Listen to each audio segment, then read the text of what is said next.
Então, galera, faz alguns dias que eu lancei aqui no canal um vídeo chamado O que o Zahi Hawass encontrou no Vale dos Reis, que é um vídeo onde eu assisto ao trailer do documentário da Discovery Channel, Vale dos Reis, como é o nome? Vale dos Reis, As Tumbas Perdidas. Esse é o título de lá, né? Porque aqui no Brasil, infelizmente, embora o documentário lá fora já tenha estreado e etc, etc, aqui no Brasil não tem nem sombra de estreia, não tem data, a Discovery não falou nada, e só fala sobre largados e pelados o tempo todo lá no Twitter, mas enfim, né? Cada um com seus gostos. Eu estou gravando esse vídeo na noite do dia 2 de março, e esse documentário, ele teve uma estreia, tipo, oficial, porque ele primeiro estreou na plataforma de streaming da Discovery, que é a Discovery Plus. Eu acho que esse é o nome. Depois, isso no dia 28. Aí no dia 1º estreou no canal fechado. E assim, esse vídeo é para falar o que rolou nesse documentário. Daí vocês perguntam, Márcia, como assim você vai comentar o que foi encontrado lá? Afinal de contas, não estreou aqui no Brasil. Mas é que assim, apareceu uma alma super caridosa chamada Rafaela. Ela passou o link para eu poder assistir. Então, todo mundo manda um abraço para a Rafaela, porque ela é uma amiga. Como é o meme? Amiga, você é uma amiga. Eu assisti esse documentário na madrugada do dia 2, né? Porque era o único momento assim que eu tinha para assistir, pantas e fazer minhas anotações. O pessoal que me segue no Instagram acompanhou meu sofrimento e tá tudo aqui anotadinho no meu fichário agora. Porque eu anotei tintim por tintim. Então vamos lá, gente. Hora de falar para vocês o que rolou nesse documentário, o resumo e as minhas explicações. E já vou dizer logo de cara que eu gostei do documentário. Eu sou uma pessoa que gosta muito de documentários. E, assim, ao mesmo tempo que eu gosto, eu sou muito crítica em relação a eles. Porque, né? Esse documentário, O Vale dos Reis, As Tumbas Perdidas, ele é protagonizado pelo Zahi Hawass, que é um arqueólogo egípcio que ficou muito famoso na imprensa pela luta pela repatriação de artefatos arqueológicos que foram retirados do Egito. Mas assim, tem todo um contexto por trás, tá? Não é que ele era a favor de trazer todos os artefatos que foram levados para fora do país de volta. Ele queria aqueles mais significativos para a história da arqueologia egípcia. Longa história, mas basicamente ele ficou famoso por conta disso e depois começou a se envolver em algumas polêmicas e agora parece que se aquietou, né, mais, como dizem aqui em Sergipe, ele se aquietou e tá sossegado fazendo escavações, escrevendo artigos e pants. E assim, basicamente a história desse documentário são os bastidores das escavações que ele realizou no Vale Oeste. O Vale Oeste é uma necrópole, ou seja, uma cidade dos mortos, mas que basicamente é um cemitério, que fica ao oeste do Vale dos Reis. O Vale Oeste também é chamado de Vale dos Macacos. Então, tem essa grande necrópole que é o Vale dos Reis, bem ao lado tem o Vale das Rainhas, mas dentro do Vale dos Reis em si tem esse Vale Oeste. O Hawass foi lá escavar e a Discovery patrocinou a pesquisa e, assim, né, em troca fizeram o documentário. Eu já fiz um resumo sobre como começou essa parada toda da Discovery entrando nisso naquele meu vídeo em que eu fiz a reação ao trailer. Beleza? Assistam aquele lá primeiro, porque pra quem não assistiu, eu acho que vai ser mais interessante ver aquele vídeo, porque eu levantei algumas suposições e chocar com o que foi encontrado. Isso é legal. Tá.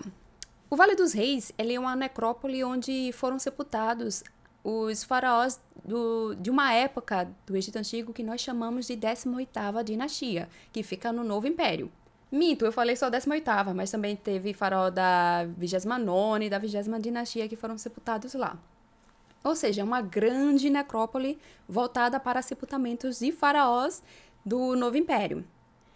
E, aliás, não só faraós foram sepultados lá, como também as suas esposas, filhos, alguns cortesãos, e, enfim, é uma história bem complexa, a do Vale dos Reis. Tá, o Zahi Hawass, né, o protagonista desse documentário, e temos o Vale dos Reis. E foi lá onde ocorreu uma das maiores descobertas arqueológicas do século XX, que foi a descoberta da tumba do faraó Tutancâmo. O Tutancâmo foi um faraó da 18ª dinastia, ele reinou por ali no final da 18ª dinastia, e ele ficou muito famoso porque a sua tumba foi encontrada praticamente intacta. Aí o pessoal fala, mas e o faraó Pisicunes? Que sempre perguntam isso. O do Pisicunes foram encontrados alguns artefatos, mas a gente não pode dizer que a tumba dele foi encontrada praticamente intacta e nem intacta. O do faraó Tutankhamun, sim. Beleza, é isso? Beleza. E o Vale dos Reis foi amplamente pesquisado lá no século XIX, século XX. Porém, o Vale Oeste não recebeu tanta atenção assim. E no documentário, eles falam um pouquinho sobre a descoberta da tumba do faraó Tutankhamun e fala que foi a última grande escavação que ocorreu no Vale dos Reis, lá na década de 1920. E depois da descoberta da tumba dele, outras pesquisas foram feitas no vale. E assim, a tumba do faraó Tutankhamun, aqui tem o número, foi a de número 62, ou seja, a KV-62. Daí, em 2000 e quanto, gente, que eu não lembro. 2008, 2007? Não lembro. Não, foi antes. Eu ainda estava no ensino médio quando foi encontrada. Foi encontrada a KV-63, que não é bem uma tumba, ela tá mais para um depósito. Depois tivemos a KV-64, a qual eu citei lá no arqueologiaegípcia.com.br, não vou falar sobre ela aqui, mas vou deixar um link falando sobre a descoberta dela aqui nos comentários, no comentário fixado. Mas assim, no geral, as escavações que findaram na descoberta da tumba do faraó Tutankhamun foram as maiores que tiveram em muito tempo. Daí temos os Ahriawais indo para o Vale Oeste. Daí o que vocês estão vendo aqui é o Vale Oeste. Eu mostrei para vocês o Vale dos Reis. Aqui, esse é o Vale dos Reis e agora eu vou mostrar para vocês o Vale Oeste, que é esse aqui maravilhoso e tal, que é também chamado de Vale dos Macacos. Aí vocês me perguntam, por que se chama Vale dos Macacos? Por conta da tumba do faraó Ai, que tem um painel com babuínos, daí quando encontraram a tumba tal, resolveram apelidar essa área de Vale dos Macacos. Mas assim, né, no oficial é Vale Oeste. E no documentário é comentado que esse vale é praticamente inexplorado, que não houve nenhuma pesquisa arqueológica, o que não é bem assim, porque eles estão levando em consideração como pesquisa arqueológica escavações. Só que eu já morri de falar aqui no canal que a pesquisa arqueológica, a arqueologia, ela não se resume à escavação, porque tem até uma característica de fetiche do artefato, esse lance de ficar escavando e procurando artefato e tal. A arqueologia tem várias roupagens. Você não precisa necessariamente escavar para fazer arqueologia. Existem, como eu falei, várias roupagens para a arqueologia. Daí, no Vale Oeste, foi identificada a tumba do faraó Amenhotep III, a do Ai. Elas foram registradas, fotografadas, ou seja, isso não seria trabalho de arqueologia também, então o documentário meio que pisou na bola nessa parte aí. Mas enfim, ocorreu sim pesquisa arqueológica, o que não ocorreu foi uma escavação arqueológica ampla. Ah, e outra coisa que eu vi aqui nas minhas anotações, enfim, eu escrevi aqui, claro que o documentário não se preocupou em fugir dos estereótipos que há décadas vêm sendo associados aos arqueólogos. Bem no início do documentário, eles descrevem o Vale Oeste como um local proibido e como um teste final para a perseverança. Tipo, gente... Ai... Eu acho que quem tá chegando agora no canal ou quem não assiste a todos os vídeos deve estranhar, porque eu pego muita birra com isso. Mas é que a arqueologia, ela tem sofrido tanto com estereótipos desse lance de fetiche do artefato, de que, ai meu Deus, a gente tem que encontrar o artefato perfeito, temos que encontrar o artefato mais antigo, temos que encontrar o artefato voltado para aquele rei, aquela rainha. E também esse lance de que você precisa ser corajoso para fazer arqueologia, que você vai para lugares inóspitos. Essa é uma roupagem que tem sido perpetuada desde os séculos XVIII, XIX, quando a arqueologia servia muito ao colonialismo, ao imperialismo e ao orientalismo. São vários ismos que, tipo, eu não sei se cabe explicar aqui nesse vídeo, mas se você estiver interessado em estudar arqueologia ou egiptologia, é bom já começar a olhar para essas coisas, que foi justamente quando a arqueologia ia para esses países mais periféricos, no caso, como era o Egito, como ocorreu aqui com o Brasil, ela vinha para esses países não somente para juntar conhecimento, mas para se apropriar do passado. Eu não sei se eu fiz um bom resumo. Pronto. Além, se apropriar do passado de que forma? Além de monopolizar o conhecimento histórico sobre esses lugares, retirar os artefatos mais notáveis e levar para os seus próprios países e criar coleções disso, as coleções de curiosidades. Enfim, né? Aí, quando você vê um documentário falando desse lance aventuresco, de que você tem que se arriscar para fazer isso e aquilo, nossa, isso aí, ó, tá rodando a arqueologia há tanto tempo. E é uma coisa que muitos arqueólogos têm tentado se desvencilhar por conta justamente dessa herança colonialista. E eu tô sentindo que esse vídeo vai ter 3.000 anos de duração, porque cada coisa. Eu quero realmente explicar cada coisinha para vocês, cada minuance, porque, gente, ai, esse documentário eu achei bem interessante. Na verdade, eu gostei muito dele. Teve uns deslizes? Teve. Essa aqui é uma parte interessante porque desde 2018, 2017, sei lá, desde aquela época eu tô falando o porquê que eu achava que o Zahi Hawass estava indo pesquisar no Vale Oeste. Só que no documentário ele apresentou esse mapinha aí, que ele fala que foi daí de onde ele tirou a dica para escavar no Vale Oeste. E eu não conheço esse mapa. Esse mapa é de 1830. 1830. Ah, e essa é uma outra característica do documentário que eu gostei muito, que ele basicamente, o Hawass, ele se preocupou muito em mostrar vários métodos e técnicas que usualmente é utilizado na arqueologia mesmo. Ele não chegou e falou, a gente usa isso e isso para pesquisar. Ele não fez nada disso. Ele só foi apresentando as ferramentas para mostrar para as pessoas como foi que ele obteve determinado dado. E é isso que eu gosto em documentários. Aí, nesse caso, ele utilizou um mapa antigo, um mapa de 1830, onde estavam registrados estruturas e cabanas de... Ai, como é o nome? De operários. Eu não sei se vai dar pra ver o mouse aqui. Não, não vai. Mas assim, ó. É ali onde tem roots. Ali são cabanas de operários. Esse mapa já tinha registrado isso. E ali aquele W3, W4, W5 são tumbas. Aí naquela localização, como ele viu nesse mapa, ele desconfiou que poderia ter alguma tumba próxima. Por quê? Porque cabanas de escavadores no Vale dos Reis, como bem aponta a descoberta da tumba de Tutancâmon, porque ela foi descoberta bem embaixo de cabanas de operários. Eu falei escavadores, né? Cabanas de operários. Ela foi encontrada bem embaixo, então ele olhou isso e pensou, será? Juntando ao fato de que não ocorreram escavações arqueológicas amplas no Vale Oeste, então ele pensou, talvez tenhamos alguma coisa aí. E isso foi contra o que eu tinha anunciado de certa forma. Ao longo do documentário, eles vão mostrando também os outros pontos que eu já falei pra vocês, que é sobre a tumba do Ai, do Amenhotep. Assim, eu nem expliquei, gente. Eu comecei o vídeo e nem expliquei exatamente o que ele estava procurando, porque quando essa pesquisa foi anunciada, ele estava buscando pela tumba da rainha Nefertiti ou da Ankhsenamun. E sobre esse ponto eu volto já já, prometo.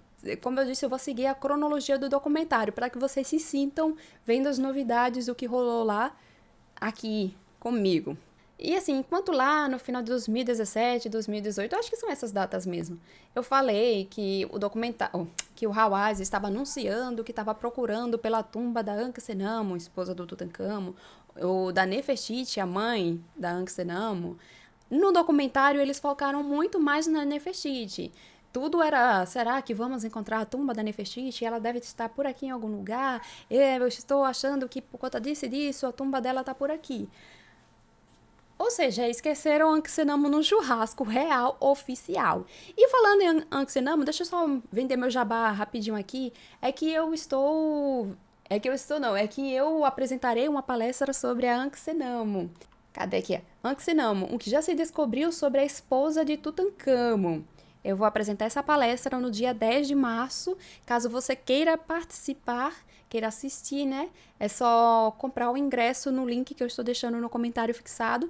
Nessa palestra eu vou falar sobre tudo que já se descobriu sobre essa rainha. Também vou falar um pouquinho sobre a posição da mulher na sociedade egípcia. E assim, né? Eu vou aproveitar o fato de que a Ankhsenamun foi neta, filha e esposa de faraós para também mostrar um pouquinho sobre como era ser faraó. Enfim, quem quiser comprar o ingresso está no nosso comentário fixado. E quando eu digo que eu vou falar de tudo que já foi descoberto é porque não foram encontradas tantas coisas sobre essa rainha, mas o que foi encontrado é muito interessante. Então, quem quiser saber mais detalhes sobre isso, saber um pouquinho mais sobre como era a vida das rainhas no Egito Antigo e das mulheres em geral, venha participar da palestra. Tá, voltando para o documentário, onde é que eu tava? Sim, sobre a proposta de que ele estava procurando pela tumba da rainha Nefertiti. O que é a próxima imagem? Ah, isso aqui, interessante. Aí fica nisso, né? O documentário, Nefertiti pra lá, Nefertiti pra cá. Enfim. Daí eles apontam que encontraram várias cerâmicas. É outra coisa que eu gostei no documentário. Porque normalmente documentário sobre o Egito Antigo esquece artefatos mais banais no churrasco. Porque assim, o mais interessante é encontrar múmia ou pedaço de ouro. E aqui não, eles apontaram que encontraram cerâmica, encontraram ferramentas, tal. Eu fiquei maravilhadíssima com isso. Ai, gente, é porque a arqueologia é muito legal. Muitos documentários apresentam uma arqueologia muito lúdica para vocês, mas a arqueologia real, nossa, é muito linda. Aí deve estar alguém agora, tipo, sério que ela empolgou com cerâmica? Mas aqui é que essas cerâmicas não são cerâmicas quaisquer.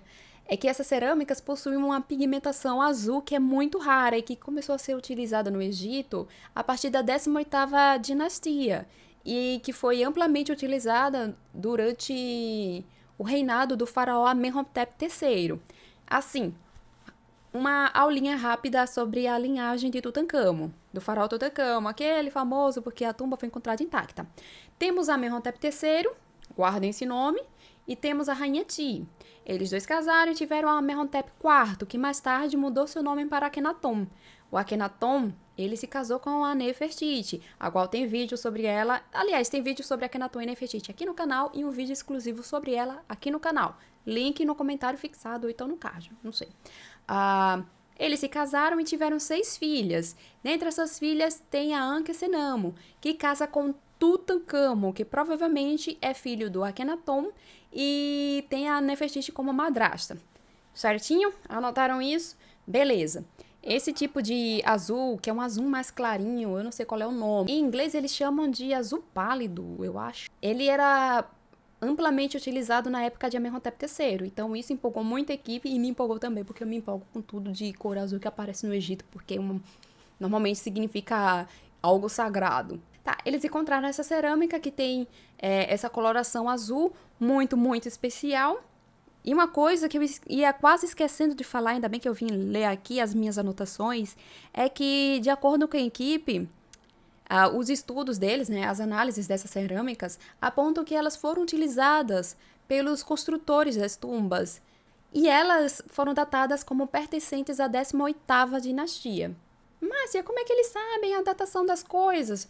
Nesse caso, justamente por conta da cor azul e por conta de motivos estilísticos. Tem uma série de questões que os arqueólogos analisam para saber a data de um determinado artefato. Não é algo que a gente acorda e pensa, é dessa data aqui. Não. Tem uma série de questões. Só para vocês saberem, nesse caso aqui foi pela coloração, provavelmente pela queima da cerâmica e assim vai. E outra coisa que eu separei para vocês é que no documentário... aqui uma arqueóloga fazendo a medição da cerâmica com paquímetro. Mas tá aí a pesquisadora, ela fazendo isso para saber justamente detalhes sobre a elaboração dessas cerâmicas e a sua datação. Aqui um pedaço de uma cerâmica e esse azulzinho aí.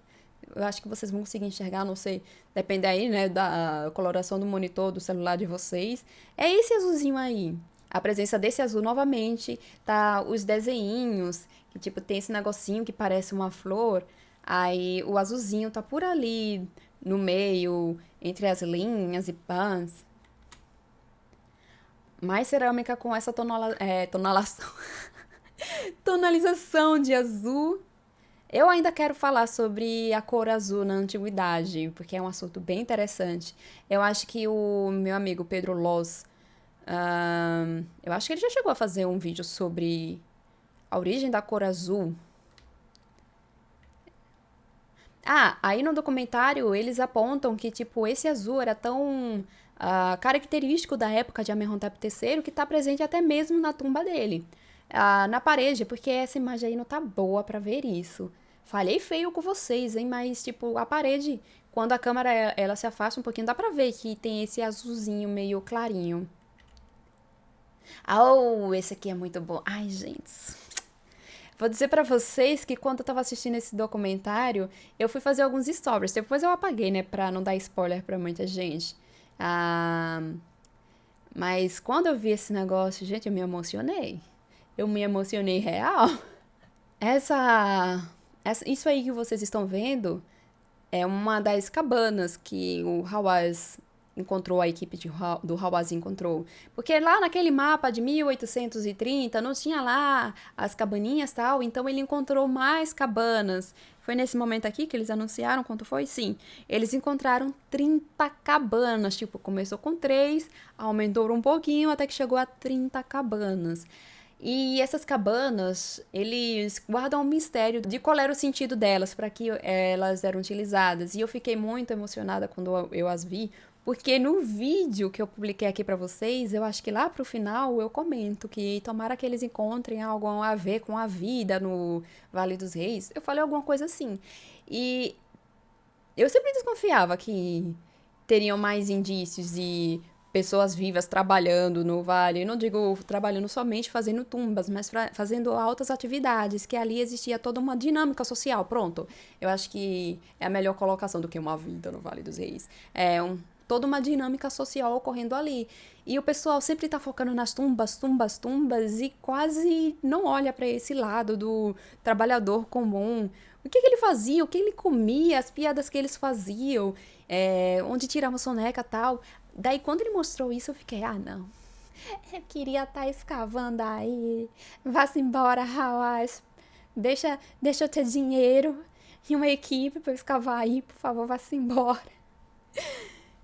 Bom, aqui está, né, o escavador dentro de uma dessas cabanas. E o que o Hawass, ele aponta... aqui, pronto, que até lá no Instagram, para quem viu antes de eu apagar, lógico, né? Tinha que ter visto antes. Lá eu falei que isso aqui é praticamente uma vila, porque cada lugarzinho desse aí é uma cabaninha e olha só a fileira. E tem um momento no documentário, vai mostrar aqui? Não. Tem um momento no documentário em que eles usam drones, sobe e dá pra ver a extensão desse lugar. Gente, é maravilhoso isso aqui. Eu não sei se vocês estão pegando a noção disso. É muito maravilhoso. Eu acho que se eu tivesse feito essa descoberta, eu teria desmaiado ali. Iam ter que chamar o corpo de bombeiros. Enfim. Ai, gente.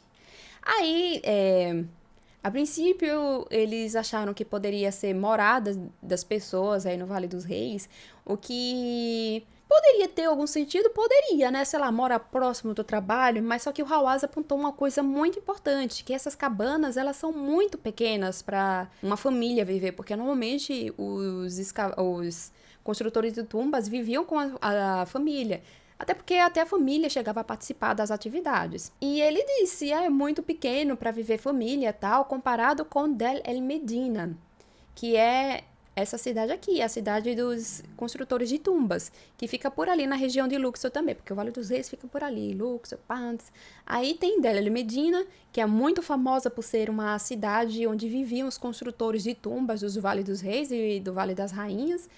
E o Hawass mostra como era a estrutura de uma casa em Del El Medina, que tinha cozinha, tinha espaço para dormir, para visita, esse tipo de coisa. Enquanto que aqui não.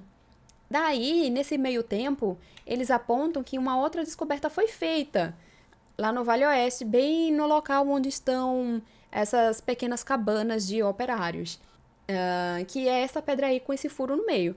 Na hora que o arqueólogo puxou isso, eu fiquei, mas que diabos é isso? Porque eu não faço a menor ideia. Se eu tivesse encontrado isso aí, eu não ia saber o que era, ia ter que chamar algum colega para falar, ei, você sabe que negócio é esse aqui? Por isso que é muito importante ter uma equipe com conhecimentos diversos, viu? Porque eu mesmo não ia saber o que é isso aí, não. Eu nunca vi na minha vida.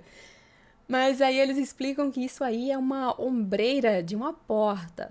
E eles até salientaram no documentário que esse tipo de ombreira não é encontrada em residências comuns.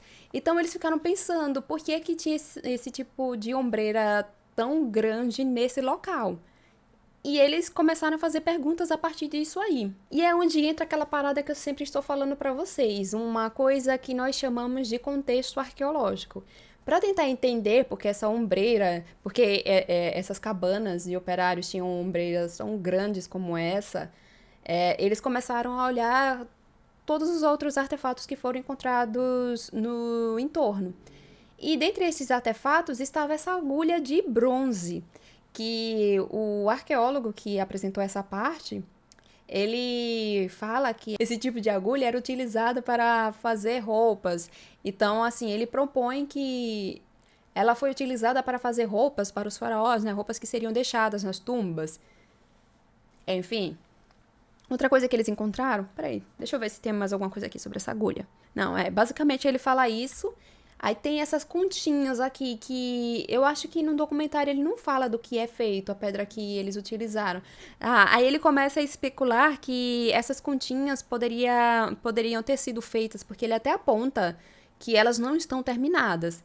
Ele sugere que elas poderiam estar sendo feitas para um dia fazer parte de um colar para uma princesa ou uma rainha. E assim, no documentário eles realmente forçam muito esse lance de que pode ter sido para uma princesa ou para uma rainha, uma princesa ou uma rainha. E eu entendo essa forçação de barra, porque para a narrativa do documentário isso é interessante para vocês. Tipo, eu ver um monte de pedra ali e reconhecer cabanas, eu ver essas continhas que ainda não foram finalizadas, eu ver um pedacinho daquilo, isso para mim é empolgante, é isso que eu gosto. Mas o público gosta de uma narrativa, né? Uma narrativa com suspense, punks. Então, por mais que eu não goste disso, desse lance deles especularem que pode ter sido para isso, aquilo, fãs, eu entendo, né? Eu entendo. Aí tem outra coisa aqui, essa parte aqui, que ele mostra essa pedra é obsidiana. E obsidiana foi utilizada para fazer a íris da máscara mortuária do Tutankhamon. Eu bostei. Aqui. Tá vendo ali os olhinhos dele escuro? Então, aquela pedra ali é obsidiana e eles encontraram lá esse tipo de material. Então, foram indícios que eles foram juntando para tentar entender o que seriam aquelas cabanas. É nesse momento a grande revelação. Aqui, levando em consideração essas descobertas, a equipe chegou à conclusão de que essas cabanas não eram simples residências, mas uma junção de oficinas para a manufatura de itens destinados às tumbas reais. Ou seja, seriam oficinas. E aqui, eu não coloquei isso nas minhas anotações, mas no documentário, embora os protagonistas sejam pesquisadores egípcios, eles inventaram de colocar pesquisadores não egípcios para ficar lá dando uns pitacos. Aí o pesquisador comentado, ele fala que... Ele chega a sugerir que essas cabanas sejam chamadas de cabanas de construtores ou estúdio de artistas. Aí eu até anotei aqui que eu tinha gostado mais da definição que o Hawass utilizou, que é oficina funerária, porque faz muito sentido. Se você tem uma série de cabanas destinadas para a manufatura de coisas que vão fazer parte, que vão entrar nas tumbas reais, faz mais sentido chamar esses locais de oficinas funerárias do que cabana para operários. E eu ainda cheguei a anotar o seguinte. E de acordo com o documentário, esse é o primeiro workshop funerário encontrado no Egito. E não só isso, os trabalhadores estavam elaborando itens funerários em escala industrial. E será que eu trouxe alguma imagem para mostrar para vocês? Tá, aqui as oficinas. Pronto, lá eles exemplificaram com essa imagem, e eu também tinha lembrado dessa imagem quando eles comentaram isso, porque no Egito... O pessoal fica, nossa, mas como eles fizeram isso tão rápido e aquilo tão rápido e tão... É porque eles utilizavam um trabalho... Eles tinham uma equipe que cuidava disso, e um ficava responsável por isso, outro por isso e outro por isso, e ia montando aquelas coisas mais rapidinho, sabe? Aí eles mostraram essa imagem, eu não lembro que tumba é essa, mas ela exemplifica bem o trabalho que era realizado em oficinas de artesanais. E eu lembrei, porque que eu coloquei essa imagem aqui, é que eles chegam a comentar no documentário, eu achei isso bem interessante, porque eu pensei também a mesma coisa, que, imaginem só, se essa oficina é da época do Amenhotep III e seus sucessores, assim, não é estranho a gente imaginar que a máscara mortuária do Tutankhamon foi feita aí. Nessa parte aí do documentário, nós somos presenteados com uma outra roupagem da arqueologia, uma outra ramificação da arqueologia, né? Porque anteriormente a gente viu o Hawass mostrando aquele mapa antigo e sobre técnicas de datação.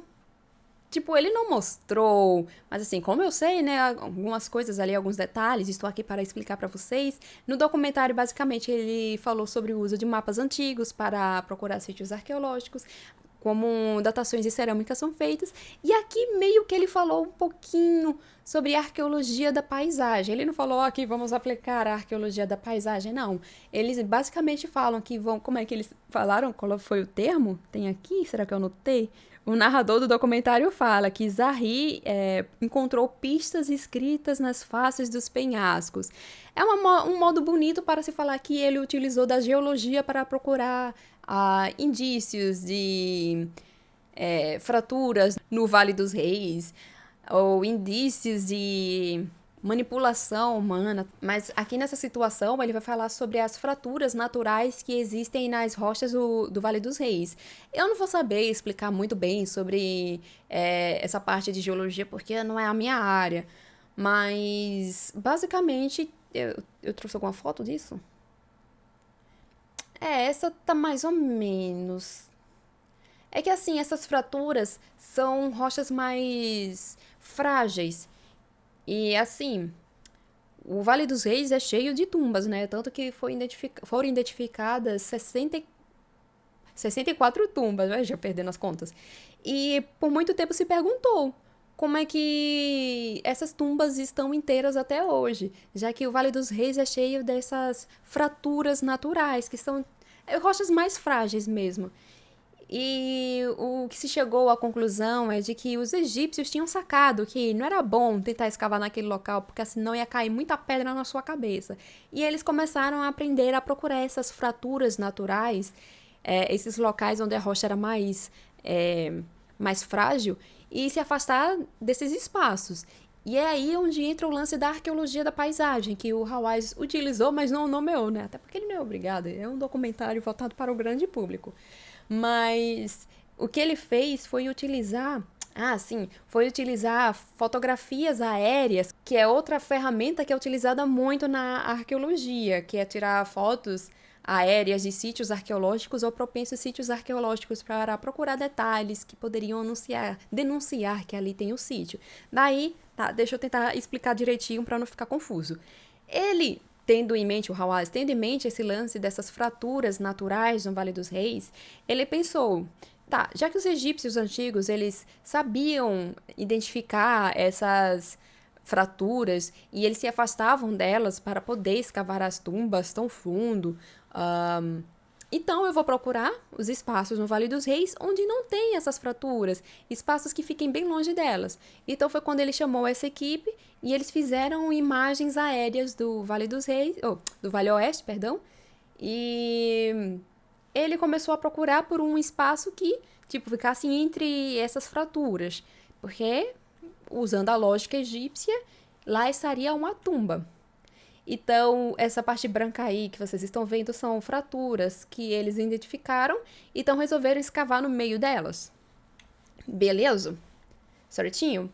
E eles falaram de uma coisa que é quase nunca é citada em documentários, é sobre o lance de chuvas no Vale dos Reis. E sim, chove naquela região. E essas chuvas, elas quando ocorrem, simplesmente lavam o topo do penhasco e aquele entulho que tá lá em cima joga para o vale, tanto o Vale dos Reis como o Vale Oeste, né? O Vale Oeste fica dentro do Vale dos Reis, enfim. E esse é um lance muito interessante, porque quando a gente pensa na tumba do faraó Tutankhamon, muitas pessoas falam que foi sorte, que ele era tão irrelevante, por isso esqueceram da tumba dele. Sendo que, na verdade, a tumba dele permaneceu escondida porque ela fica bem na base do Vale dos Reis. E com várias dessas chuvas ocorrendo ao longo do tempo, os entulhos iam caindo e cobriu a tumba dele. É tanto que eles mostram essa parte no documentário em que tem esses caras puxando essas pedras enormes que É esse tipo de entulho que cai. E sobre essa parte, eu queria falar de um lance. É que esses documentários têm umas paradas assim tão heterotop, sabe? Que precisa mostrar esse lance de, olha só, esses homens puxando essas pedras, bananas, tipo... Ai.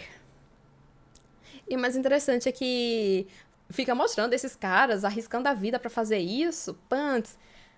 E o interessante é que o documentário fala isso de forma elogiosa, só tem um porém, né? Cadê o equipamento de proteção pessoal, individual dessa galera? Gente, olha a minha cara. Eu fico meio mal quando eu vejo essas paradas, sério. Virou um lance meio cultural, sabe? Tipo, os caras não usarem equipamento de proteção individual, que seria capacete, uma bota, né? Luvinhas, máscara. Imagina os pulmões dessa galera. Enfim, né? Quem sou eu para falar? Quem sou eu? Temos então a descoberta do famoso anel. O anel lá do outro vídeo em que eu tomei um susto quando vi as inscrições. É aqui que chega o anel. Olha só que bonitinho. Só que aqui a diferença é que ele tá mais limpinho e está focado. Olha só, não é aquela imagem meio borrada que eu tinha. Está mais focado. E o interessante dessa parte é que a reação da equipe quando viu esse anel, os questionamentos que eles fizeram foram bem parecidos com os meus. Que eles viram esse Néfer e ficaram tipo, meu Deus, Néfer, tanto. Só que, assim, eles, na hora que viram o anel, ficaram empolgados com o hieróglifo do Néfer. Porém, eles não conseguiam identificar os outros hieróglifos, porque realmente é um anel um tanto incomum esse aí. E eles fizeram exatamente o que eu fiz naquele vídeo. Tiraram fotos do anel e enviaram para especialistas em tradução de hieróglifos egípcios. E então um dos especialistas mandou uma mensagem explicando o que era. E isso aí é basicamente um título real que está comemorando o reinado do faraó Amenhotep III. E é onde a gente volta para o meu vídeo, porque eu escrevi para o Hawass perguntando o que era, e na mensagem ele fala The Bane of Amenhotep, alguma coisa assim. E eu gravei o vídeo e assim, eu fiquei um tempão. Como assim, Bane? Não fala de maldição nenhum nesse anel. Sei lá. Será que ele falou isso pra tirar uma onda? E se bem que, tipo, outras vezes que eu cheguei a me comunicar com ele, ele sempre foi muito sério na hora de passar as informações. E eu lembro que quando eu gravei a segunda parte daquele vídeo, teve um determinado momento que eu disse, eu acho que o corretor ortográfico do Hawass trollou ele. Só que eu resolvi tirar essa parte porque era meio especulação da minha cabeça e agora tá confirmado. Porque eu pensei, eu acho que como ele respondeu pelo smartphone, ele não quis dizer Bane, mas a palavra name. Acontece. Eu acho que ele quis dizer o nome de Amenhotep III. Então, aí no documentário eles falam que é uma titulação para comemorar o reinado dele. Quem quiser ver parte da interpretação que rolou lá no meu vídeo, tá lá no vídeo. Aí eles também. Aqui, eles analisando o anel, a cara de empolgação deles, e eu achei bem interessante essa parte, porque o Hawass, ele olhou e fala, eu acho que isso aqui... Eu não lembro bem como era o diálogo, mas eu acho que ele falou, isso aqui são 3 Néfers, porque realmente parece ter 3 Néfers quando você olha e tal. Só que assim, aí olhando mais, do meu ponto de vista, eu sem uma lupa nem nada, parece um Néfer no meio e do lado parecem serpentes. Não sei, serpentes com coroas, sabe? E o mais estranho é porque eu tenho a impressão de já ter visto algo parecido em um dos selos do Tutankhamon, mas eu procurei e não achei. Enfim, aí olhando assim, de primeiro aparecem 3 Néfers. E a carinha dele perguntando pros outros, e aí, o que é que vocês acham? E os outros do tipo, eu não sei, não sei, não sei. Aí eu acho que é esse que eu tô na frente, a minha câmera tá na frente. Eu acho que é ele que fala, não, eu acho que, não acho que são 3. É quando eles enviam a foto do anel para os especialistas, e um deles responde, isso aí é uma titulação real que para comemorar o reinado do faraó Amenhotep III. E assim vai. Aí tem esse trocinho aí que foi encontrado, que eu também não soube o que era, só que o Hawass, ele explica que isso aí poderia ser parte de uma vestimenta real. E ele até usou como exemplo uma espécie de espartilho que o Tutankhamon tinha, que é esse... Ah, não vai mostrar agora, peraí. Que é esse espartilho aí, que tá vendo essas continhas na parte do colar, na cintura, ele aponta que poderia ser algo desse tipo. E ele também mostra essas plaquinhas aqui. Elas sim eu achei muito interessante. Eu achei muito interessante mesmo, essas plaquinhas. Porque, para quem conhece os sepultamentos da 18ª dinastia, reconheceu logo de cara que no documentário mostrou. Ah, sim, mostrou. Eu separei aqui a foto. Aqui, essas plaquinhas de perto, que tem nesse sarcófago aí. Nossa, falei todo estranho. Esse tipo de plaquinha tem nesse sarcófago, que é o sarcófago da KV-55. Na hora que eu olhei isso aqui, eu lembrei logo e fiquei, peraí, parece com aquele sarcófago que foi encontrado lá. Que o Hawass diz que é o sarcófago de Akhenaton. Existem controvérsias. Mas enfim, esse sarcófago é da época do Tutankhamon. E outra coisa que ele falou, e isso eu não lembrei, só me liguei quando ele comentou, que também é o motivo que tem no sarcófago do Tutankhamon. Essas plaquinhas com esse motivo foram encontradas nesses sarcófagos. E eu fiquei já animada, tipo, opa, o que temos aqui? Mal soube eu o que o destino estava reservando. O documentário fez uma grande revelação. Essa revelação vem agora? Não vem agora não. Nesse meio tempo eles falaram sobre a busca por câmaras ocultas na tumba do faraó Tutankhamon. Eles só falaram, eu acho que reservaram 2 minutos só pra falar disso aí, mas é porque, gente, quem viveu sabe que um pesquisador inglês, ele sugeriu, depois de ver fotos em alta resolução das paredes da tumba do Tutankhamon, ele sugeriu que dentro da sepultura do rei existiam câmaras ocultas que levavam à tumba de ninguém mais, ninguém menos que Nefertiti. Tipo, na época eu pensei, interessante, será que existe essa possibilidade de ter mais câmaras? Só que quando ele enfiou a Nefertiti no meio, o pessoal é muito fascinado com a Nefertiti. Quando ele enfiou a Nefertiti no meio, foi tipo, amigos, calma.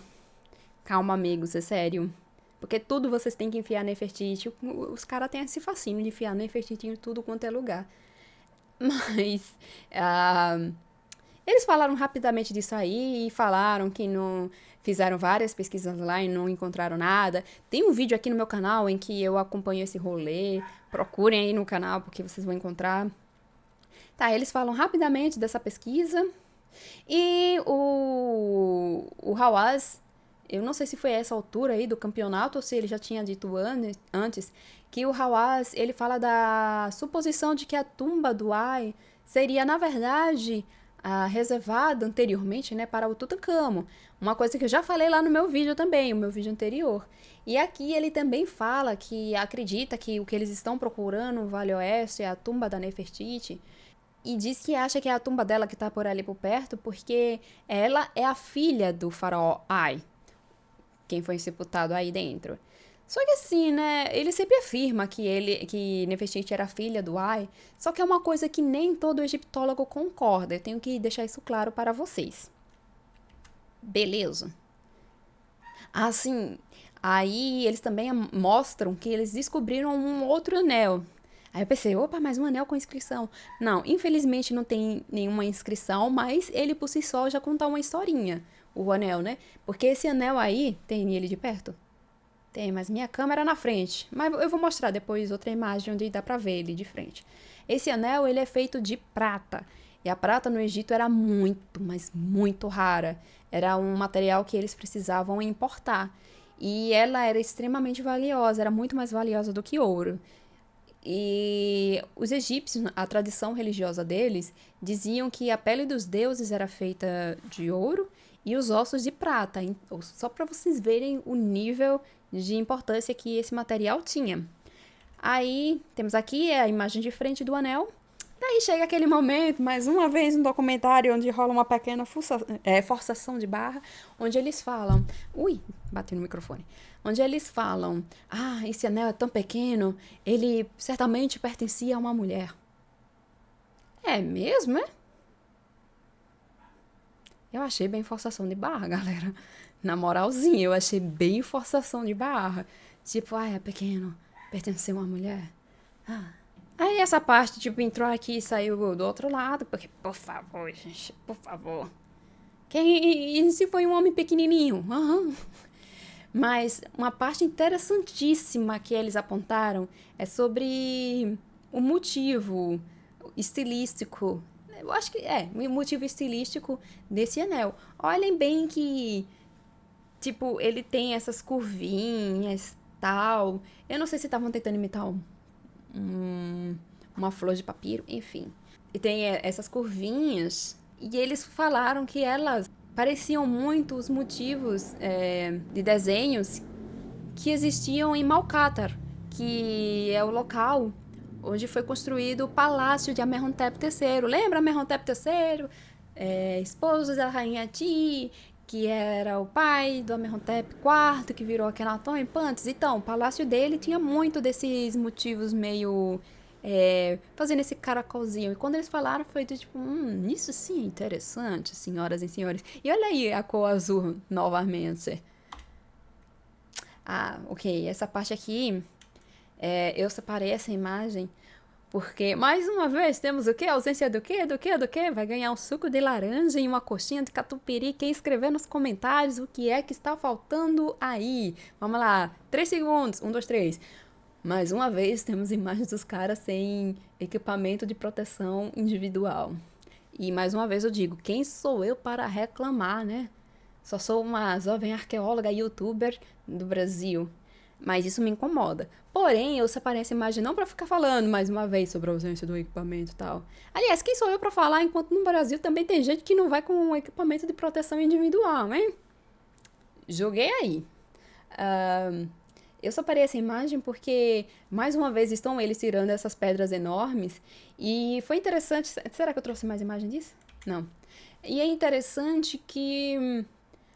o orgulho deles de falarem que estavam empurrando essa pedra enorme, utilizando essa madeira e corda, e eles cantando, né, fazendo aquele negócio de ritmo para puxar uma coisa muito pesada. O orgulho deles falando que era assim que os nossos antepassados faziam. Isso eu achei realmente muito interessante. Que...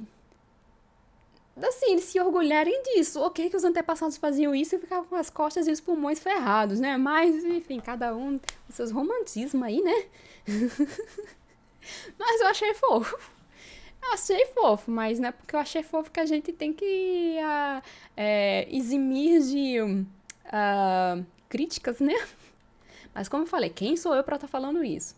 E logo depois temos a descoberta de um pedaço de uma múmia. E, gente, essa parte, pra mim, foi de partir o coração. Porque eles encontraram essa múmia aí, e assim, o Vale Oeste era um vale realmente mais isolado, bem mais do que o Vale dos Reis. E quando você tem um pedaço de uma múmia no Vale Oeste, sabendo que foi um espaço que foi utilizado pela família do Tutankhamon, você fica assim, ui... Porque quando o Hawass começou a dizer que ia pesquisar no Vale Oeste, eu cheguei a explicar para o pessoal que fazia sentido ele procurar por Nefertiti ou Ankhsenamo, né, que era o discurso dele antes, por aí, porque aí foram sepultados o Amenhotep III e o Ai. O Tutankhamon depois é que foi para o Vale dos Reis de fato, e mesmo assim, muitos de nós acreditamos que o Tutankhamon originalmente deveria ficar no Vale Oeste. Olhando por esse lado e pelo fato de que o Vale das Rainhas foi inaugurado somente décadas depois da morte do Tutankhamon, e Akhenaton, que era onde o Amenhotep IV, né, o Akhenaton, viveu com a Nefertiti, o cemitério de lá tinha sido abandonado, e nesse meio tempo, provavelmente o pessoal que foi sepultado lá foi trazido para o Vale Oeste, ou então para o Vale dos Reis, e aquela galera desse intervalo temporal que sobreviveu, que não morreu em Amarna, em Akhenaton, muito provavelmente foi sepultado nessa área. Então coloca aí no bolo Nefertiti, Ankhsenamun, as irmãs de Ankhsenamun, tias, tios, tal, dessa família. Daí, quando apareceu esse pedaço dessa múmia, eu pensei, não, tomara que eu esteja tendo alucinações, porque eu estou acordada às 3 da manhã, assistindo esse documentário e fazendo anotações. Mas não, infelizmente não era alucinação. Eles encontraram uma articulação de perna, de uma perna esquerda. Vocês podem ver aí a parte da coxa e o joelho, tal. Aí eu fiquei, putz. E ainda por cima, dá pra ver mais de perto? Não vai dar. E ainda por cima, essa múmia tem bandagens. E eu fiquei, putz, foi bem mumificado, isso aí é uma múmia real. Aí começa a aparecer um monte de nome na sua cabeça, né? Nefertiti, as filhas de Nefertiti, Ankhsenamun e tal. Pra variar, a antropóloga, né? A bioarqueóloga que analisou, ela tá aí? Não. Que analisou esse pedaço dessa múmia, ela fez medições dos ossos para saber se poderia ser de um homem ou uma mulher. E ela apontou que essa múmia, de fato, é uma múmia proveniente da realeza, da 18ª dinastia, mais uma vez olhando os elementos que foram usados para embalsamar, a forma que embalsamou. E ela confirmou ao Hawass que trata-se de uma múmia que um dia foi um corpo completo de uma mulher adulta. Doeu o coração nessa hora, eu pensei, putz, você não, mas você aí, minha filha, ou o que sobrou de você? Aí é assim, né? É isso que se tem sobre essa múmia, que tem essa cena interessantíssima, que o Hawass, ele quer saber mais sobre o pedaço dessa múmia. Embora seja somente um pedaço de pé, dá para tirar várias informações. E ele queria falar com as especialistas para que elas pudessem falar mais para ele sobre. E essa pesquisadora aqui, a qual eu não vou lembrar o nome, gente, ele começa a fazer algumas perguntas para ela, e ela começa a explicar alguns detalhes sobre a múmia. E ela fala que aquela perna era uma perna que pertencia a uma mulher e que era uma mulher que estava acima do peso. Aí eles começam a especular se poderia ser Nefertiti, claro. Só que assim, eles estão esquecendo de um grande rolê nessa história aí, viu? Que não é só Nefertiti que supostamente foi sepultada aí. E tem outro lance, que eu vou até apontar já já. Que eles começam a se perguntar o que essa múmia estava fazendo aí, porque múmias deveriam estar onde? Dentro de sepulturas. E eles começam a especular o porquê essa múmia estaria bem ali, no meio da areia, e porque só um pedaço dela. E a parte que entra aquele momento que doeu realmente o coração. Que a equipe do Hawass começa a explicar que quando eles foram olhar o quadro geral, eles se ligaram que naquela região... eles tinham já acertado como é o nome que fala? A base rochosa, né? Porque no Vale dos Reis, o Howard Carter fez isso. Por isso que ele demorou tanto para encontrar a tumba do Tutankhamon. É que ele ia escavando até chegar à base da rocha. Aí ali ele já sabia que os egípcios não tinham passado daquele ponto. Aí, quando eles chegaram à base da rocha e viram que não tinha nenhuma tumba, foi quando eles se ligaram que o que eles estavam escavando não era uma suposta entrada de uma tumba, era o acampamento de saqueadores da antiguidade.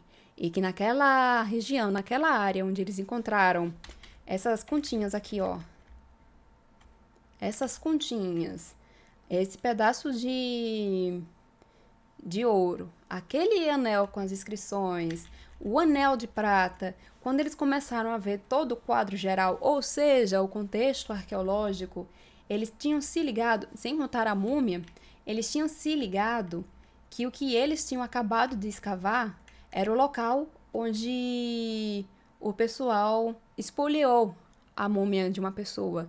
Ou seja, eles tiraram esse sarcófago de dentro da tumba, levaram até esse espaço e começaram a tirar tudo o que tinha de precioso, quebraram a múmia e o resto a gente não sabe. E foi muito interessante ver isso, porque no Vale dos Reis, quando você vai olhar os registros de escavações, é possível ver vários relatos de presença de saqueadores. A tumba do Tutankhamon, por exemplo, tem. Mas quando você vê assim, nossa, pra mim foi meio. Nossa. Porque naquele local, há mais de 3.000 anos, algumas pessoas espoliaram uma múmia, sei lá o que fizeram com os restos, uma parte a gente tá vendo aí, né? E a abandonaram. E tipo, uau. E quando você quebra um corpo, não deixa de ser um tipo de violência, seja nos dias de hoje ou na antiguidade. Fazia parte da tradição egípcia achar que se você violar um corpo, quebrá-lo e tal, isso era um ataque à sua identidade. E, nossa, pesado, gente. Bem pesado. Aí. É isso aí. Essa pra mim foi uma parte do documentário que eu fiquei, uau. Nossa, gente. Aí é quando o Hawaz volta à estaca zero, hora de procurar em outro lugar onde poderia estar a tumba. E é quando, já lá pelos minutos finais do documentário, ele fala que separou os grupos de escavadores em pequenos grupos e para eles fazerem uma trincheira. Que, assim, a técnica de escavação que o pessoal utiliza muito no Egito é o desenterramento. É um tipo de escavação tanto que polêmica, mas não estamos aqui para julgar, né? Porque tem o desenterramento e tem a escavação por estratigrafia. Se eles acham por bem usar o desenterramento, a gente não tem nada o que se meter, né? Aí, no caso, ele separou a galera em trincheira para ir descendo como se fossem poços e escavando até a base rochosa para ver se encontram indícios de manipulação humana no meio do caminho, como cinzéis quebrando pedrinhas ou rochas e tal. Aqui um exemplo de uma das trincheiras que eles fizeram. Até que finalmente encontraram esse paredão aí, onde tem marcas de cinzéis. E até o Hawaz compara com a entrada da tumba do Tutankhamon, mas eu achei whatever, eu achei bem aleatório. Ai, maldição da múmia. Eu achei bem aleatória essa parte. Mas assim, o que é importante aqui é que ele fala que é típico de uma entrada de uma tumba, tá?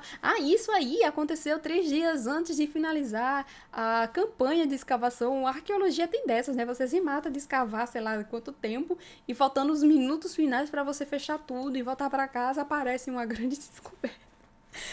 Bom, aí o interessante dessa parte, tirando a parte de que Hawaz fala, pode ser entrada de uma tumba tal, é que eles encontraram materiais cerâmicos e ferramentas de construção, cordas.